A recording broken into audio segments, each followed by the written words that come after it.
জোহার, নমস্কার।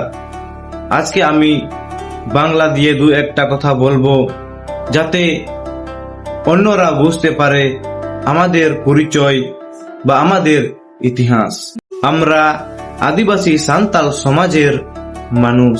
আমাদের আছে নিজস্ব ভাষা সান্তালি, নিজস্ব লিপি অলচিকি, নিজস্ব ধর্ম সারনা, নিজস্ব দেবদেবতা, উৎসব এবং রীতিনীতি।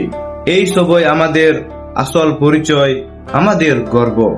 কিন্তু যদি আমরা ধীরে ধীরে নিজের ধর্ম, ভাষা আর সংস্কৃতি ছেড়ে অন্য ধর্ম বা কালচারাল ফলো করতে শুরু করি, তাহলে সবচেয়ে যে বড় ক্ষতি হবে তা হলো আমাদের নিজের পরিচয়টাই হারিয়ে যাবে। আমাদের পরবর্তী প্রজন্ম আর জানবেই না যে তারা আসলে কারা, তাদের শিকড় কোথায়। সাঁওতাল নামটা শুধু কাগজে থাকবে, বাস্তবে তার কোনো অস্তিত্ব থাকবে না।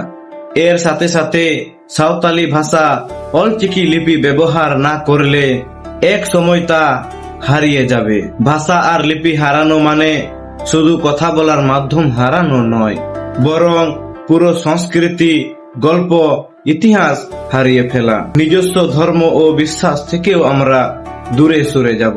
মারাংবুরু, জাহের আয়ু, এইসব দেব দেবতার প্রতি যে বিশ্বাস আমাদের সমাজকে এক করে রেখেছে, তা ধীরে ধীরে মুছে যাবে।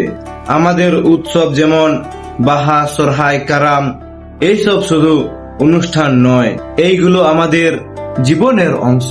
কিন্তু অন্য কালচারাল ফলো করতে গেলে ধীরে ধীরে এইসব বন্ধ হয়ে যাবে, আর আমাদের জীবন থেকে আনন্দ ও ঐতিহ্য হারিয়ে যাবে। সবচেয়ে বড় কথা, যখন আমরা নিজের সংস্কৃতি ছেড়ে অন্যের দিকে ঝুঁকে পড়ি, তখন আমরা নিজের চিন্তা ভাবনা হারিয়ে ফেলি এবং অন্যের ওপর নির্ভরশীল হয়ে যায়। এর ফলে সমাজের ভিতর ভাঙন তৈরি হয়, ঐক্য নষ্ট হয় এবং এক সময় নিজেদের মধ্যে দূরত্ব তৈরি হয়। শেষ পর্যন্ত আমরা আমাদের ইতিহাস, আমাদের পূর্বপুরুষদের গর্ব, তাদের লড়াই, সবকিছু ভুলে যেতে শুরু করি। তখন আমরা শুধু মানুষ হিসেবেই থাকি, কিন্তু নিজের কোনো শিকড়, কোনো পরিচয় থাকে না।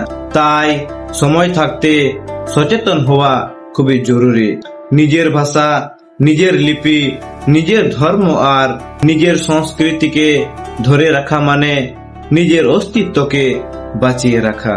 তাই এই কথাটি বলবো, সকল ভাই বোনেদের কাছে এই বার্তাটি পৌঁছে দিন। নিজে সচেতন হন, অন্যকেও সচেতন করুন। আদিবাসী একতা জিন্দাবাদ। জোহার।